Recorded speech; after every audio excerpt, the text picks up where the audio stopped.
He's No, because he's an empiricist, right? He wants to see something. He wants to see something. He wants something to be put in a test tube, so to speak. He wants an empirical sensory data experience. to prod it with thermometers, measure it with a measuring tape. So this is the outline of the argument. I'll just read it and then I'll just sort of summarize it even further. But it says premise one, necessarily either the law of non-contradiction is true or the law of non-contradiction is not true. That seems pretty simple and straightforward.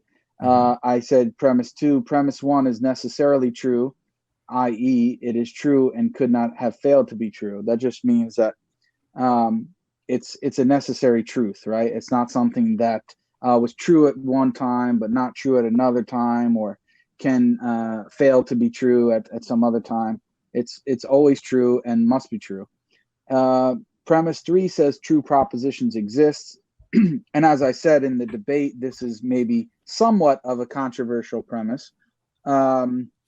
Premise four, therefore, at least one true proposition exists necessarily. And that would be something like what premise one states. And then premise five, I say that propositions are mental entities, i.e. thoughts. And that's also somewhat controversial, but I gave an argument or a couple arguments for that in the debate. Premise six, therefore, necessary propositions are necessarily existent thoughts. Premise seven, thoughts cannot exist apart from an intellect. That's pretty straightforward. You can't have sort of free-flowing thoughts apart from a mind or some type of intellect. And then the conclusion is, therefore, a necessary intellect exists. So basically, I'm arguing from the concept of truth to God.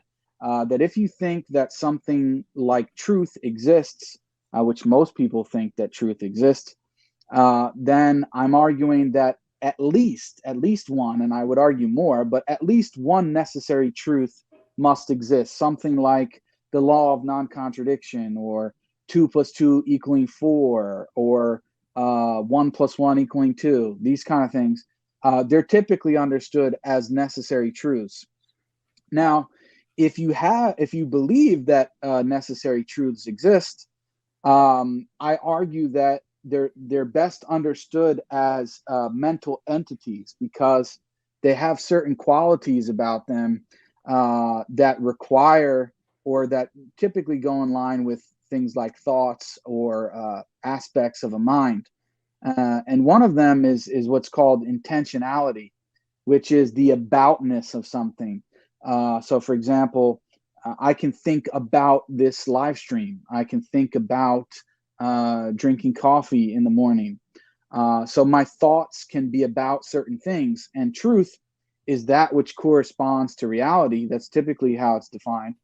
And so if you believe that truth is something which corresponds to something else, that means it's intrinsically about something else, meaning the outside world. And what I argue is it's best understood as something like a thought or a mental concept within the mind. And if you have a necessary truth, you're going to need a necessary intellect or a necessary being to ground these necessary true propositions, because all humans are contingent, right? So there's a time at which humans didn't exist. Atheists believe there's a time in which humans will no longer exist. And certainly God, if he wanted to, he could easily just wipe out all of humanity. So there's nothing necessary about human beings. And therefore, the thoughts of human beings can't play the role of these necessary propositions. You're going to need something which is necessary in and of itself that can't fail to exist to ground these true propositions like 2 + 2 = 4, or the law of non-contradiction, etc. So that's the basic thrust of the argument. But of course, there's a lot of questions and things to talk about with it. So I don't know if you guys have any comments or questions. Yeah, I'd like to go through the list if you don't mind. Yeah. Number one is it's an axiomatic statement. We all agree to this. The law of contradiction, the law of non-contradiction is true. Nobody disagrees to this. Not the atheist, not the Muslim. And if they say they don't agree, they're liars. Because if the law of non-contradiction is false, that means everything is true. That means squared circles exist. That means married bachelors exist. If you deny the law of non-contradiction, it's intellectual suicide. Aron Ra, when I heard him say, I don't even believe in the law of non-contradiction, that's intellectual suicide. That means your entire scientific endeavor is finished. You just made takfir of all science. Science is founded on the belief that there are no contradictions in the world. We presuppose in science that the world is uniform and knowable, that there is truth. We cannot do science without this intuitive belief. It's called, in epistemology, we call it an axiom. It's self-evident. To argue against it is to say truth doesn't exist. Why would I do science? Why would you do a scientific experiment if your results could be just contradicted by any statement? We assume many things. Before we do science, we have many assumptions. Einstein said it beautifully. He said, look, intuition is a gift and its servant is reason. First, we have these intuitive beliefs that truth exists, that the law of non-contradiction is true. If I tell you that I'm married and then I tell you I'm a bachelor, you're gonna be like, wait a second, you're either married or you're a bachelor. You can't be both. It's, from Socrates all the way to Hume, we all agree. Socrates, there's a famous book, the Book of Menos. He questions a slave boy with zero education. And as he's questioning the slave boy recognizes contradictions and he has certain beliefs. And Socrates says, hey, these beliefs are innate. Everybody agrees, even atheists like David Hume, real atheists, not Aron Ra atheists, no offense, but he doesn't know anything about epistemology. Hardcore atheists like David Hume will tell you the law of non-contradiction cannot be ignored. Can I see the list again, if you don't mind? Yeah, sure.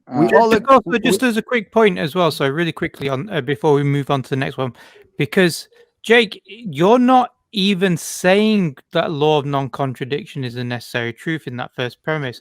You're just simply saying it's true to say it's either true or false. I understand. Is that right? I'm giving a summary here. I'm not gonna. Yeah. No. I know. I'm giving. But it's just a clever way because you. Yeah. Go on. No, what Faraz is saying is also correct, right? But see, what I tried to do here, even with premise one, is even make a more modest claim, right? Which my claim is it's either true or it's not. Right. And if you reject that, then you're we can't go on the list. We cannot go on the list. And you know what? We can't do science. Atheists, Muslims, Jews, Christians, Hindus, we all accept premise one. Nobody's gonna say, we all accept, I should say, the law of non-contradiction. It's impossible to do science. If you deny the law of non-contradiction, you cannot do science. I mean, I wish we had the square of oppositions up, but leave that for another day. Number 3, true propositions exist. That's also necessarily true. If I disagreed, I would be claiming that my proposition is true and yours is false. Again, it's axiomatic. We can't get away from it. We cannot use logic to argue against logic, which is what Aron Ra does later in the discussion with you. He's trying to use reason to say reason is not true. It's a self-defeating position. If I don't accept premise 3, I'm in a self-defeating position. I'm claiming that I hold a true proposition, that your proposition, the propositions are not true, but I'm making a claim of truth. It's a self-defeating, contradictory position. It's nonsense. Okay, we cannot do science, we cannot do theology, we cannot do philosophy, we cannot do logic unless we accept that true propositions exist. Premise one has a similar thing to it as well, where if you deny it, you're saying it's true at the same time. Because if you say the law of non-contradiction isn't true, you're saying essentially that it is true and it isn't true. Well, if you're saying, and it's the same with premise 3. It's like you require that very thing that you're going to try to negate in order to negate it. I mean, if you deny the law of non-contradiction, in my opinion, there's no reason talking to you. You believe in squared circles. I mean, what could I do? Yeah. You believe in squared circles. You believe that you're a bachelor and you're married. And like Nietzsche had a more nuanced view. Nietzsche was saying, look, we can't get to the truth, so make your truth what you want it to be. Okay, that's a different proposition. But he didn't deny that the world is uniform. Logic exists. We all use logic. Everybody uses logic. Nobody's sitting there. If you're a radical skeptic, we tell radical skeptics, don't talk. You just can't say anything. If you're a radical skeptic and you think even the law of non-contradiction is false, that's a claim in itself. Like you said, it's a claim in itself. You're making an appeal to truth. It's impossible to deny. Okay, so I mean, it's intellectual suicide. You know, Aron Ra, he committed intellectual suicide, but I don't think he knows what he was saying. I don't think he has any training in epistemology whatsoever. Propositions are mental. Sorry, for us, just before we move on to the other premises of the argument, because I want to focus on this number 3. Yes, sure. Premise number 3: true propositions exist. So, Jake, this sounds to me like you're a realist in terms of propositions. That there is something called a proposition that exists outside the human mind. I'm not saying outside of minds, but outside the human minds. There's something called a proposition. Yeah, or true propositions. Am I understanding that correct? Yeah, so this was part of the debate, and that's where we got hung up on, where Aron wasn't denying truth, right? He was saying that truth is a property of sentences. But I was arguing that there's something that is true, which is called the proposition, which is more fundamental than a sentence. Why? Because we can imagine that no sentence exists, right? All sentences are contingent, right? So true, but he's even more wrong than that. If you don't mind me chiming in, he's even more wrong than that. When you learn words, you have an infinite regress. Imagine I had to explain to you the word dog, and then I had to use more words to explain to you what the word dog means. So then I'd have to explain. I'd have an infinite regress of words. I'd have an infinite regress of words. If I want to explain to you the word dog and I start saying four-legged, then I have to explain the word four. Now I have to explain the word legged. Now I use more words. Well, four is like one, but 4 times, and I have to explain the word one, and so on and so on. I'd have an infinite regress of words. I have to show you a dog, then I make the sound dog, and you associate it with that object that I'm showing you. Words are related to experiences. You can't say that truth is just a property of a word, of sentences. It's just abstract. No. The abstract world, we took the world and turned it into math. We took the world and turned it into words. It's not the other way around. It's not wordplay. It's not a word salad. You know, we call it the shop talk fallacy. This is not the case. He's misunderstanding where words come from. Words relate to real world empirical experiences. If it was the case that words were just, if truth was only a property of sentences, that would mean we would have an infinite regress of words. Words are taught to us via experience. We experience an object, we point to that object, we give a sound to that object, and now that sound is associated with that object. Every word you put on a page represents something in the real world, and that represents some experience human beings have had. You can't just dismiss words as something abstract. They mean something. But I think in this point you're trying to say also is that the words are reference or referent to something. Correct. In this context, it's not just theoretical. So, yeah. So here, true propositions exist. Yeah. So, you've got a sentence, and you're saying this sentence is not the same as the proposition. Is that right, Jake? Yeah, because I gave the example that you can have multiple sentences in different languages, yet they express the same truth, right? Like I can say snow is white in English, and then if I knew French, I could say snow is white in La neige French. est blanche. Yeah, La neige est blanche. And there you go. German. So we got somebody who speaks French. So, and yet, if I asked you, Frost, how many truths are being expressed? There's one truth, because they express the same concept, the same idea, namely that snow is white, and yet there are 2 sentences. And my argument was that means there's something more fundamental, which is true, than the sentences. In other words, the truth is not dependent upon the sentences. The sentences can express a truth, and there can be multiple different, I mean, I can do sign language if I knew how to do sign language and say snow is white in sign language. I can write it on a piece of paper. I can type it out here in the live chat. And you put all of those together. Say, oh, Jake, wow, he's such a genius. He's expressing so many truths. No, we would say he's expressing the same truth, but in different ways. But And also, yet, it corresponds to none of the something. sentences- It corresponds to something. This is very important. Yeah, and none of the sentences are identical. Meaning, the sentence in English is not the same exact letters or representations as French or English. So that means that there's something which is true, which is more fundamental than any one of the sentences or expressions of the truth.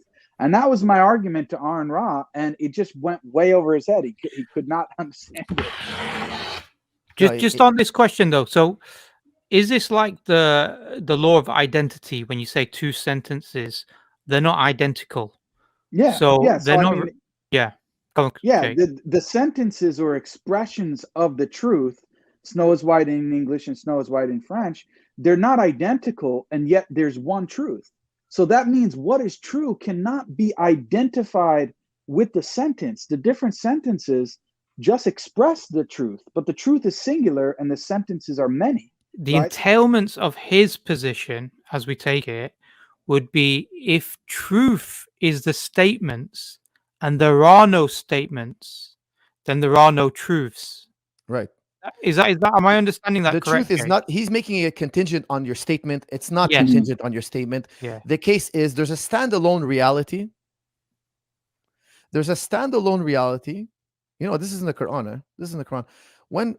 Listen, nobody stubs their toe in the middle of the night, feels an agony, and says, oh, this is not the case. No. I don't care I don't care. You know, I have a thought experiment I like to tell people. Imagine I walk downstairs in my living room and I stub my toe. And I think I stubbed my toe on the chair. But while I was sleeping, my wife, she moved around the furniture, and it wasn't the chair, it was the coffee table. I'm mistakenly believing that I stubbed my toe on the chair. I'm wrong about that. However, I'm 100% certain I have agony, I have pain. I could be certain about my direct experience. I'm 100% certain. I'm wrong about my statement that, hey, I stubbed my toe. I'm in a dark room now. I stubbed my toe on the chair. I'm wrong. It was actually the coffee table. Right? My statement is incorrect. Yes or no? It's incorrect. But the pain, my direct experience, whether I utter it, whether I tell people or not, is immediate and true. I don't have to give a statement about my pain for it to be a reality. Yeah. No, that's right. Yeah. So he's hinging truths on statements. No, that means there's no standalone truths. There are standalone truths that don't require statements. The truth existed before human beings uttered any sentences. So I don't understand why he's making them contingent. I think this is where Jake's going towards when he says statements. There's something more fundamental than statements. Of course, there's something more fundamental. Because of course we agree that there was truth before any statements. There was truth before there's any humans, and that's why at one point I actually asked him. I said, "Okay, Aron Ra, is it true that God does not exist?" But he said, yeah, it's evidently true. He actually said, yeah, it's evidently true. And I said, okay, was it always true? Always true that God did not exist? And then he started waffling. Why did he start waffling now? Because he already backed himself into a corner. If he says that truth is dependent on statements, well, there wasn't always statements. So then that means that the proposition that God does not exist could not always be true. It became true when whoever the first person to utter that sentence. That's why his position is just nonsense. But guys, he's taking a sophist position. Man is the measure of all things. He's not taking a scientific paradigm. This is not a scientific paradigm. This is what we call sophistry. Man is the measure of all things. What I see is the truth. That's what's true. Why? Because that's pragmatism. That's what benefits me. That's what the world is moving to, and we're desperately trying to tell people, look, sophistry is a dead end. You know, it's gonna create division, etc. But this is not a scientific paradigm. Science doesn't say, hey, you know, it's all about your statements. No. There's a standalone truth. Science, the world of science, believes there's a standalone truth. There's a world out there that we can study and that is uniform. I don't know why he's bringing this up. Like, this is a poor. Well, I'm telling you why. Frost. Because if he says that there's something more fundamental than the statements, then he's going to have the problem of necessary truths. Exactly. And then if it's a necessary truth, you need something which is necessary and eternal to account for that, which we say is God. So that's why you either have God or you have absurdity. This is what I'm trying to show people.